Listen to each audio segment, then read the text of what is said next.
Hi friends, मैं हूं सुरेश मिश्रा और आपका स्वागत है हमारे YouTube channel best knowledge by Suresh Mishra में।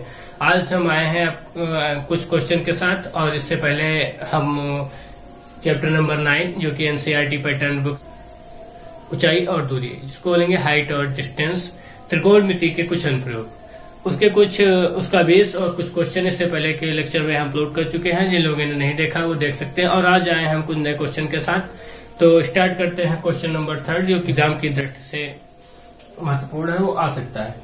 तो क्या है क्वेश्चन नंबर 3? हम देखते हैं कि एक कोई ठेकेदार है जो कि बच्चों के लिए फिसलन पट्टी लगवाना चाहता है। कोई ठेकेदार है जो कि बच्चों के लिए फिसलन पट्टी लगवाना चाहता है और 5 वर्ष से कम आयु के बच्चों के लिए फिसलन पट्टी की ऊंचाई जो होती है, पोल की ऊंचाई, वो 1.5 सेंटीमीटर 5 मीटर रखना चाहता है। जैसे कोई बच्चे हैं, मतलब ये कोई पिलर, वो फिसलन पट्टी जिस पर लगवाएगा ये उसका ये पिलर होगा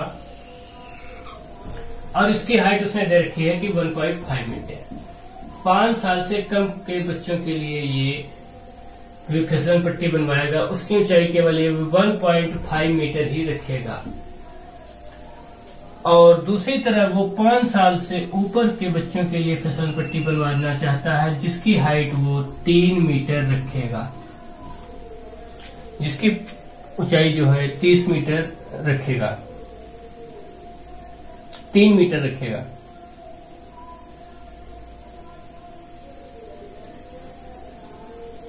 तो इसमें क्या कहेगा कि जो 1.5 सेंटीमीटर की जो है ये हाइट पर लेते हैं, ये ए है, ये यहाँ पर शिखर है और इसकी जड़ है, मतलब पाद बिंदु है, तो इसको हम बी बोलेंगे। और इसी टाइप से इसको, ये शिखर है तो इसको ए नाम दे देते हैं और इसको ये हम बी बोलेंगे। तो इसमें कहा यह गया है कि वो जो है इससे जो फिसलन पट्टी है वो 30 डिग्री का कोण बनाती है। शिखर और पाद बिंदु से 30 डिग्री का कोण बनाती है, ये 30 डिग्री का कोण बनाती है। अब इसमें यह पूछा गया है कि हमको ये इसकी लेंथ ज्ञात करनी है। ए से सी के मध्य हमको ये इसकी लंबाई बतानी है। तो हम क्या करेंगे, सबसे पहले बहुत ही इजी क्वेश्चन हो जाएगा। लेकिन लंब हमको दे दिया गया, ये हमको इसकी एक पिलर है, इसकी ऊंचाई इसने कहा कि 1.5 सेंटीमीटर, 1.5 सेंटीमीटर से अधिक नहीं होनी चाहिए, जिससे कि हम फिसलन पट्टी लगवाएंगे। ये 5 वर्ष से कम, ये 5 वर्ष से कम बच्चों के लिए है और ये बनवाएगा ये 5 वर्ष से अधिक बच्चों के लिए और 14 वर्ष से नीचे के बच्चों के लिए। इसकी लंबाई 1.5 सेंटीमीटर है और कोण बता रहा है कि जो फिसलन पट्टी लगाई गई है इसका कोण जो है 30 डिग्री बन रहा है। तो फिसलन पट्टी की लंबाई बताओ। ये फिसलन पट्टी है और इसकी लंबाई बतानी है। और इसमें क्या कहा गया है कि ये जो फिसलन पट्टी लगवाई गई है, ठीक है, तो और इसमें कोण क्या है, इसमें 60 डिग्री का कोण बन रहा है। ये जो कोण इसमें बन रहा है ये 60 डिग्री बन रहा है। तो कह रहा है कि फिसलन पट्टी की लंबाई बताओ। अब इसमें भी यही पूछा गया है कि फिसलन पट्टी की लेंथ बतानी है, जबकि वो लगवाना चाहता है तो इसमें कितनी लंबाई लगेगी और इसमें कितनी लंबाई की फिसलन पट्टी लगेगी। दोनों में हमको पिलर की ऊंचाई दे रखी है 1.5 सेंटीमीटर और इधर 3 सेंटीमीटर। तो एक तरह से हमारा ट्रायंगल बन चुका है और इसमें हम यूज करेंगे। तो हमको फिसलन पट्टी ज्ञात करनी, ये हमारा लंब है, बता दें आप लोग जानते भी होंगे, ये हमारा लंब है, ये हमारा आधार है और ये हमारा कान है। सेम इसी प्रकार ये हमारा लंब, ये आधार और ये हमारा कान। तो अब हम इस प्रकार इसमें किस प्रकार ज्ञात करेंगे, तो सबसे पहले हम एक ऐसा फार्मूला देखेंगे, कोई फार्मूला एक मतलब देखेंगे कि कैसा कौन सा है, यूज करेंगे लाल बटे कक्का का, LAL बटे KA। अब इसमें हम देखेंगे कि ऐसा कौन सा साइन, कॉस, टैन या कौन सा चिन्ह मिल रहा है जिसमें लंब और कर्ण दोनों आ रहे हैं। तो हम देखेंगे 1.5 मीटर, मतलब ये लंब है ये कर्ण है, तो इसमें देखेंगे लंब बटे कर्ण, ये हमको मिल गया। ये एक इसमें है साइन में, तो हम यूज करेंगे साइन थीटा का, तो यहाँ पर यूज करेंगे साइन, और डिग्री कितनी है 30 डिग्री। इज इक्वल टू हो जाएगा हमारा लंब बटे कर्ण। तो लंब हमारा 1.5 सेंटीमीटर 1.5 सेंटीमीटर अपॉन कर्ण। कर्ण के लिए इसकी लंबाई ये तब तक हम मान लेते हैं ये यहां से यहां तक पूरी के। तो ये हम इसको के लिख लेंगे। sin 30 की वैल्यू होती है 1/2 इज इक्वल टू 1.5 अपॉन के, जो की वैल्यू हमने मान रखी है। क्रॉस मल्टीप्लाई करेंगे तो के इज इक्वल टू आ जाएगा 1.5 इंटू 2 इज इक्वल टू आएगा 3 मीटर। मीटर क्या होगा, क्योंकि वैल्यू हमको मीटर में दे रखी है इसलिए मीटर का यूज करेंगे, मीटर। तो ये कर्ण की वैल्यू आ गई 3 मीटर। तो इससे ये हमारा क्वेश्चन आधा सॉल्व हो चुका है, आधे का आंसर आ चुका है, क्योंकि इसमें हमें पूछा गया है कि वैल्यू बतानी। तो इसमें 5 साल से कम उम्र के बच्चों के लिए जो फिसलन पट्टी बनाई जाएगी या लगवाई जाएगी, उस फिसलन पट्टी की लंबाई कितनी होगी, 3 मीटर होगी। ये हमारा पहला आंसर आ चुका। तो समझने के लिए आप फिर एक बार समझ सकते हैं। बस मैं आशा करता हूं कि आप लोगों की समझ में ये आया होगा। कोई पिलर है, उसकी लंबाई 1.5 वो कह रहा है कि ठेकेदार फिसलन पट्टी बनवाना चाहता है। फिसलन पट्टी जो 5 वर्ष से कम के बच्चे हैं उनके लिए हाइट वो 1.5 सेंटीमीटर की रखेगा। तो उसको ये ज्ञात करना है कि फिसलन पट्टी की लंबाई कितनी होगी। तो ये तो इसमें पिलर तो बता दिया, लेकिन फिसलन पट्टी की लंबाई इसको नहीं मालूम। जबकि फिसलन पट्टी जब अगर लगाई जाती है तो उसका जो कोण बनता है इसके शीर्ष से, तो वो 30 डिग्री बन रहा है। तो हम क्या करेंगे, हमको ज्ञात करना है। ये हमारा एक तरह से ट्रायंगल बन गया, त्रिभुज बन चुका। इसमें ये आधार है, ये लंब है, ये कर्ण है। फिर इसका हम नामकरण कर देंगे और उसमें अब हम जो है ज्ञात करेंगे कि कर्ण, ये हमको ज्ञात करना है फिसलन पट्टी की लंबाई। तो ये है हमारा कर्ण। तो हम ज्ञात करेंगे कर्ण, कैसे ज्ञात करेंगे, ये तो हमारा 1.5 लंब तो हमारा दिया है, तो हम ऐसा फार्मूला यूज करेंगे जिसमें लंब और कर्ण दोनों दिया हो। तो हम क्या इसको देखेंगे लाल बटे कक्का के अनुसार। साइन ऐसा है जिसमें लंब और कर्ण दोनों दिए हैं, तो साइन को यूज करेंगे। साइन 30 डिग्री यहाँ से ली गई है, ये 30 है, तो साइन 30 डिग्री जो कर टू 1.5 अपॉन के इसको यहाँ से यहाँ तक की वैल्यू हमने मान ली है 1/2 साइन 30 की वैल्यू होती है 1/2 इज इक्वल टू 1.5 अपॉन के। और इसको जब मल्टीप्लाई करेंगे तो के इज इक्वल टू 3 मीटर आएगा। मीटर क्योंकि यहाँ पर वैल्यू मीटर में ही दे रखी है, इसलिए तो हमको इससे ये पता चला कि फिसलन पट्टी की लंबाई 3 मीटर होनी चाहिए या 3 मीटर है। अब सिमिलरली इसी प्रकार इसमें हम यूज करेंगे कि इसकी लेंथ 3 मीटर पहले से दे रखी है। फार्मूला यूज करना है तो हमको कौन करेंगे, क्योंकि हमको लंब मालूम है, आधार से मतलब है नहीं, क्योंकि हमको कर्ण ज्ञात करना। तो इसमें यही हम यूज करेंगे साइन 30 साइन। और डिग्री इसमें कितनी बनाई गई है, ये दूसरी फिसलन पट्टी ठेकेदार ने बनवाई है जिसकी हाइट 3 मीटर है। ये 14 साल से कम के बच्चों के लिए तथा 5 साल से ऊपर के बच्चों के लिए है। इसकी जो इसने फिसलन पट्टी बनवाई है, बनवा तो दी है, लेकिन इसका कोण भी इसको पता है कि 60 डिग्री कोण बन रहा है, लेकिन लंबाई इसकी लेंथ उसको नहीं मालूम है। तो वो बताना पूछ रहा है कि लेंथ बताओ।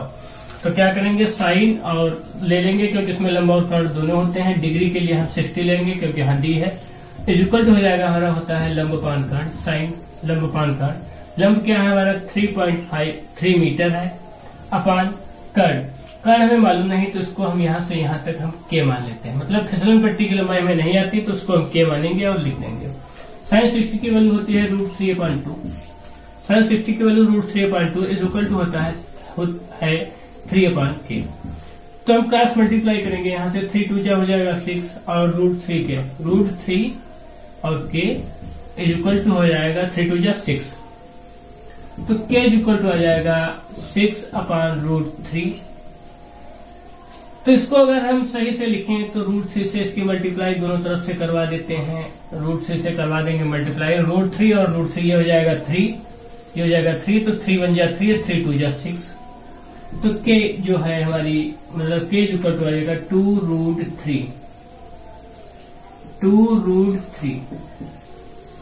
k की वैल्यू हमारी आएगी 2√3।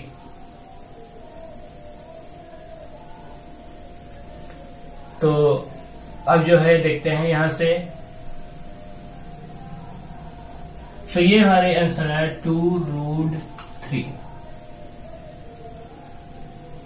तो ये रहा इसका आंसर है कि जैसे इसकी ये ऊंचाई 3 मीटर दी हुई है और ज्ञात करना है हमको कर्ण। तो कर्ण ज्ञात करेंगे। ये हमारा ट्रायंगल बन गया, ये फिसलन पट्टी है, लेकिन जब इसको यहाँ से डिग्री इसमें दे दी गई तो ये हमारा एक तरह से ट्रायंगल बन गया। और इसका नामकरण कर देंगे ABC और उसमें यूज करेंगे फिर हम साइन कॉस टैन इसकी वैल्यू। तो हमको ज्ञात करना है कर्ण और हमें पता है लंब, तो लंब पता है तो ऐसा फार्मूला यूज करेंगे जिसमें लंब और कर्ण दोनों हो। तो यहाँ से लाल उठे का कस देखेंगे कि लंब और कर्ण हमारे साइन में होते हैं, तो साइन को यूज करेंगे, डिग्री यहाँ से उठाएंगे 60 डिग्री इक्वल टू यल अपान के, मतलब लंब अपान कर्ण। तो लंब हमारा है 3 मीटर और उसके बाद में कर्ण जो है इसको हमने A से C तक की दूरी को हमने K मान लिया है। फिर क्या करेंगे तो 3 अपान K हो जाएगा, क्रॉस मल्टीप्लाई करेंगे तो √3K इक्वल टू आ जाएगा 3 2 6 और ये वैल्यू जो है K इक्वल टू आ जाएगी 6 अपान √3, ये इसके बटे में आ जाएगा। तो हम क्या करेंगे √3 से मल्टीप्लाई करवा देंगे दोनों तरफ, √3 3 हो जाएगा, 3 1 जा और 3 2 जा 6, तो 2√3 ये कर्ण की हमारी लंबाई आ गई है। K की वैल्यू आ गई है कि कर्ण जो फिसलन पट्टी की लंबाई होगी था वो हमारी 2√3 मीटर, क्योंकि ये वैल्यू यहाँ पर मीटर में दी है इसलिए ये मीटर में होगी। तो अतः जो ठेकेदार है उसको ये पता चलना चाहिए कि जो 14 वर्ष के बच्चों के लिए है, 14 से कम की आयु के बच्चों के लिए है, तो उनको क्या करेंगे हम 2√3 मीटर फिसलन पट्टी की लंबाई होगी। और जो हमारे 5 वर्ष से कम बच्चे हैं उनके लिए जो है फिसलन पट्टी की लंबाई होगी वह 3 मीटर होगी। तो मैं आशा करता हूं कि आप लोगों की ये समझ में जरूर आ गया होगा। अब आगे चलते हैं, एक क्वेश्चन और है जो है क्वेश्चन नंबर 4 बताने जा रहे हैं आपको। क्वेश्चन नंबर 4 क्या कह रहा है देखते हैं अभी।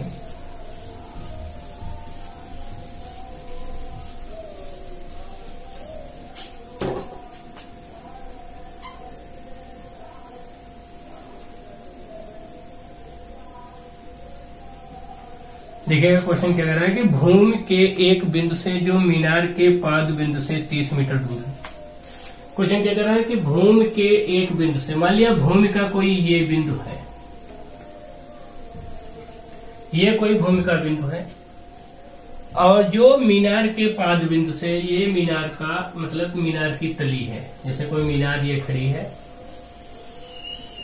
इसका पाद बिंदु ये है, मतलब जड़ जहां पर वो खड़ी है ये है, और ये कोई है, तो इसकी दूरी उसने बता दी है कितनी है।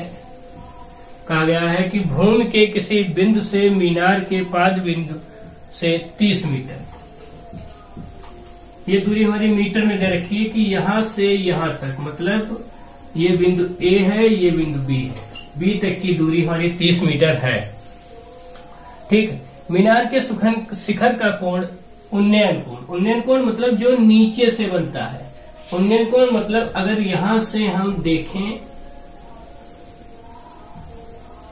अगर हम यहां से देखें, अगर हम यहां से देखें, ठीक, तो ये हमारा क्षैतिज होगा, और ऊपर जब देखेंगे तो ये हमारा उन्नयन कोण होगा, ये क्षैतिज ये उन्नयन, A B और ये हो गया C। तो जो क्षैतिज है उसका कोण कितना है 30 डिग्री, 30 सेंटीमीटर मतलब 30 डिग्री है, क्षैतिज कोण 30 डिग्री है। ठीक है, तो मीनार की ऊंचाई ज्ञात करनी है। अब देखिएगा क्वेश्चन कर रहा है कि कोई जमीन के किसी बिंदु से, तो मान लिया जमीन का कोई बिंदु ये है यहाँ पर A, इससे मीनार के पास, तो मतलब कहीं पर मीनार होगी, मान लिया हमने कि B बिंदु पर ये मीनार है खड़ी, इसके पास मतलब जड़ से इस बिंदु की दूरी A की दूरी 30 मीटर है, यहां से यहां तक की दूरी जो है डिस्टेंस वह 30 मीटर है। ठीक है, और इससे अब यहां से A से जो उन्नयन कोण बन रहा है इसके मीनार के शिखर का, ये मीनार का शिखर है, शिखर का जो मीनार का शिखर है पॉइंट नंबर C पर, तो इसकी डिग्री जो कोण बन रहा है वो 30 डिग्री का कोण बन रहा है। तो मीनार की हमें ऊंचाई h मतलब हाइट ज्ञात करनी है, ये हमको ज्ञात करना है। तो हम ऐसा फार्मूला यूज करेंगे जिसमें हमें दिया गया आधार दिया है, ये आधार है और ये हमारा है लंब और ये हमारा है कर्ण। तो हम क्या करेंगे, हमको लंब ज्ञात करना है, लंब। तो सबसे पहले ये है आधार, ऐसा फार्मूला यूज करेंगे जिसमें आधार और लंब दोनों होने चाहिए। तो हम यूज करेंगे, इसमें देखेंगे लाल बटे कक्का में तो इसमें लंब कर्ण है, साइन में काश में आधार और कर्ण है, तो ये भी नहीं यूज हो सकता। हमको दिया है लंब और आधार, तो हमको क्या यूज करना पड़ेगा, ये लंब बटे आधार मतलब टैन, हमें टैन यूज करना पड़ेगा लंब बटे आधार के लिए। तो लंब दिया है, आधार भी दिया है, तो हम यूज करेंगे टैन। डिग्री उठाएंगे, यहाँ से 30 डिग्री दी है तो हम डिग्री को यूज करेंगे 30 डिग्री, इक्वल टू है हमारा लंब बटे आधार। लंब हमें ज्ञात करना है, तो यहाँ से यहाँ की दूरी हम यल मान लेते हैं, ये सी से बी की दूरी हम यल ले लेते हैं यल। अपन क्या करेंगे, आधार, आधार के लिए हम 30 मीटर मतलब हमारा दिया है वो यूज करेंगे। tan 30 डिग्री की वैल्यू 1/√3 है, इससे पहले की क्वेश्चन में हमने बता दी है, और उसके बाद में इससे पहले लेक्चर, पूरा एक लेक्चर है इसी पर, तो उसको भी बता दिया। जिन लोगों को ये प्रॉब्लम आ रही है वैल्यू फाइंड आउट करना कैसे की जाएगी, उसमें ट्रिक भी बताई गया है कि साइन कास्ट के द्वारा कैसे ज्ञात की जाएगी। फिलहाल तक के लिए यही 1/√3 है, और इक्वल टू यल/30, यल/30 डिग्री। ठीक, ये यल/30 तो ये 30 मीटर दिया है, उसकी ये बेस है। क्रॉस मल्टीप्लाई करेंगे तो L√3, L is equal to हो जाएगा 30, L इज इक्वल टू आ जाएगा 30/√3। तो इसको हम √3 से मल्टीप्लाई करा देंगे ऊपर नीचे, क्योंकि मैथ का हमारा रूल कहता है कि किसी भी संख्या को हम दूसरी समान संख्या से गुणा या भाग करवा सकते हैं हर और अंश में, तो उस पर कोई भी असर मतलब वैल्यू में उसके कोई भी परिवर्तन नहीं होगा। तो यल इज इक्वल टू √3 और √3, इसके अगर मल्टीप्लाई करेंगे तो ये हमारा 3 हो जाएगा, ये 3, और 3 को जो हम 30 को डिवाइड करेंगे 3 से, तो 3 बन जाए 3 और 3 10 जा 30। तो यल इज इक्वल टू हमारा आ जाएगा, यल इज इक्वल टू हमारा 10√3, यल इज इक्वल टू हमारा आया 10√3। तो मतलब ये हमारा आ गया, इसको यल हमने माना था, ये हमारा आ गया 10√3। तो इससे हमें पता चलता है कि मीनार के शिखर की, मीनार की जो लंबाई है पूरी, यहाँ पॉइंट बी से मीनार की जो लंबाई है बी से सी तक, ये पूरी लंबाई हमारी 10√3 सेंटीमीटर है। चलो एक बार फिर से देख लेते हैं क्वेश्चन की क्या क्या कह रहा है और क्या है। तो सबसे पहले क्या करेंगे, हम क्वेश्चन देखते हैं कि किसी भूमि के किसी बिंदु ए से मीनार के पाद बिंदु बी तक की दूरी 30 मीटर है, और जहां बिंदु ए है वहां से अगर कोई देखता है तो उसका उन्नयन कोण 30 डिग्री है, तो मीनार की लंबाई बतानी है। तो सबसे पहले हम क्या करेंगे, हमें आधार दिया है, ज्ञात हमें लंब करना है। ये हमारा एक तरह से ट्रायंगल बन जाएगा। जब इसको हम मिला देंगे, ये तो 30 मीटर है, इसको हम इससे मिला देंगे तो हमारा एक ट्रायंगल बन जाएगा ABC। इसमें आधार हमको दिया है 30 मीटर, और एक ट्रायंगल हमको ट्रायंगल A दिया है 30 डिग्री। तो इसमें क्या करना है, हमको लंब पूछा गया है। लंब मतलब मीनार की ऊंचाई पूछी गई है, मीनार का शिखर यहाँ सी पर है। तो इसके लिए हम ऐसा फार्मूला उठाएंगे जिससे कि लंब और आधार जिसमें होने चाहिए, क्योंकि आधार हमको दिया है, लंब ज्ञात करना। अगर कर्ण वाला उठा ले तो हमें दोनों नहीं आते हैं, तो इससे फाइंड आउट नहीं हो सकता। हम किसी एक को ही ज्ञात कर सकते हैं एक साथ में। 30 मीटर है और इसको लंब को ज्ञात करना, तो हम यहाँ देखेंगे साइन लाल बटे कक्का से, इसमें देखेंगे साइन में, तो साइन लंब बटे कर्ण है, लंब भी हमें नहीं आता और कर्ण भी नहीं आता, ये फार्मूला हमारा फेल हुआ। फिर कॉस वाले में देखेंगे आधार बटे कर्ण, आधार तो हमें मालूम है लेकिन कर्ण ज्ञात करना है, इससे हम कर्ण ज्ञात कर सकते हैं। लेकिन क्वेश्चन में हमारे क्वेश्चन लेंदी हो जाएगा, क्वेश्चन में हमारे कर्ण नहीं पूछा गया, इसलिए ये फार्मूला भी फेल हुआ, क्योंकि पूछा हमसे लंब गया, ये हमें बताना। तो इसके लिए हम tan उठाएंगे, tan में देखेंगे लंब बटे आधार, लंब और आधार ज्ञात करना, लंब हमको मालूम करना, आधार पता है, तो ये फार्मूला हमारे लिए सुटेबल होगा। tan 30 डिग्री यहाँ से, क्योंकि यहाँ कोण दिया है 30, इज इक्वल टू लंब बटे आधार, लंब हमारा कितना ज्ञात करना है। यहाँ से यहाँ तक की डिस्टेंस जो है हमने L ले ली है, लंब बटे आधार, यहाँ से यहाँ तक की डिस्टेंस हमने ले ली है L मान ली। तो उसके बाद में हम क्या करेंगे, और आधार हमारा जो कि 30 मीटर दे रखा, अब tan 30 डिग्री की value 1/√3 is equal to L/30, और इसको जब हम करेंगे तो क्रॉस मल्टीप्लाई करेंगे इसकी तेरे गुणा, तो ये √3L इज इक्वल टू हो जाएगा 30 degree, L is equal to 30/√3, और इसको हम √3 से ऊपर नीचे मल्टीप्लाई करेंगे। अगर काटना चाहें तो अगर इसको देखो हम काट दें तो ये क्या जो था वही लिखा है, √30/√3 और इसकी मल्टीप्लाई जो हम करा लेंगे √3 और √3 की, तो √3 हो जाएगा हमारा 3 और ऊपर आएगा 30√3। इसकी जब 3 से हम इसको डिवाइड करेंगे तो 3 1 जा 3, 3 1 जा 3 और 3 10 जा 30, तो L इज इक्वल टू आ जाएगा 10√3। तो ये रहा हमारा आंसर कि मीनार की लंबाई, अतः मीनार की लंबाई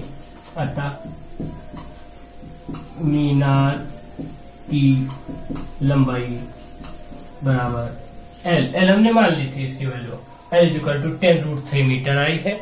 तो मैं आशा करता हूं कि ये लेक्चर आप लोगों की समझ में, ये क्वेश्चन समझ में आया होगा। और आज के लिए इतना ही। हम जल्द ही मिलेंगे एक अपने नए लेक्चर के साथ, जिसमें इसके बचे हुए शेष क्वेश्चन बताए जाएंगे, जो कि एग्जाम की दृष्टि से, बोर्ड एग्जाम की दृष्टि से बहुत ही इंपॉर्टेंट है। तब तक के लिए बाय।